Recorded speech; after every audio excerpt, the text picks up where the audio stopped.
What was the most defining feature of the Cold War? Espionage, a fancy word for spying, you could say. There were spies everywhere back in the Soviet era. The spy rings inspired some legendary movies and characters like James Bond, the British MI6 agent. Now imagine if a movie were to be made on the spy rings of 2020.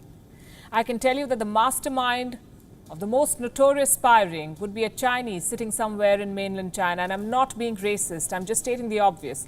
China has been operating spy rings like never before.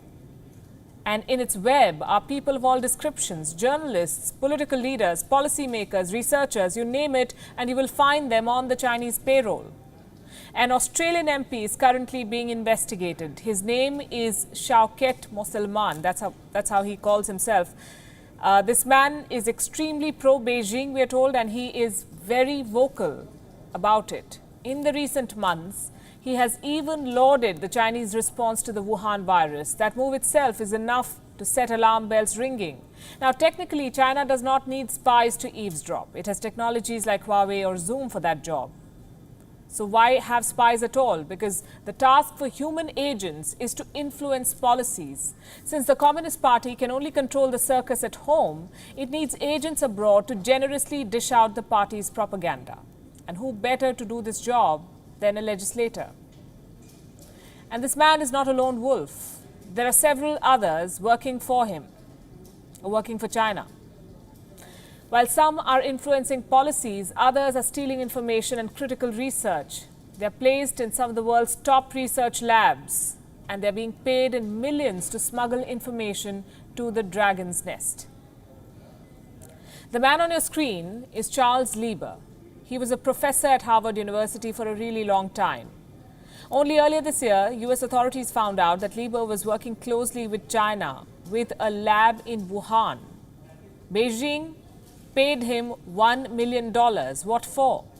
US authorities busted two other Chinese agents. Yang Qingye, she was a researcher at Boston University, but before that, she was in the Chinese army. And then there is cancer researcher Zhao Zhongzheng. He was arrested in Boston at the airport. Authorities found 21 biological samples in his bag.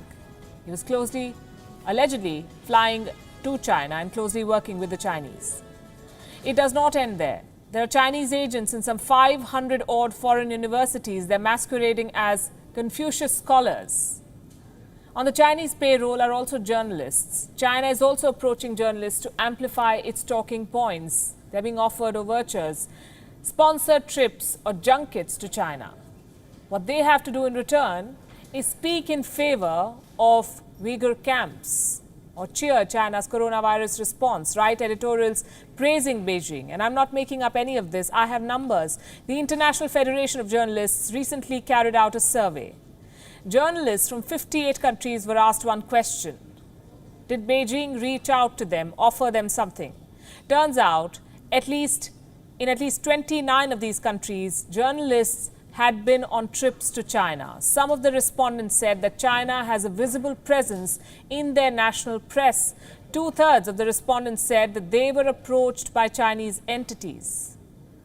This is China's non-traditional espionage, one that is an integral part now of Xi Jinping's plan of global dominance. In no way am I saying that Beijing alone is guilty of spying. Espionage and counter-espionage have been around for centuries. Every other country has intelligence agencies, but what China is doing is escalating the spy war, recruiting like never before, eavesdropping, stealing information and secrets like never before. You know why? Because China does not understand fair play. So this is Beijing playing foul.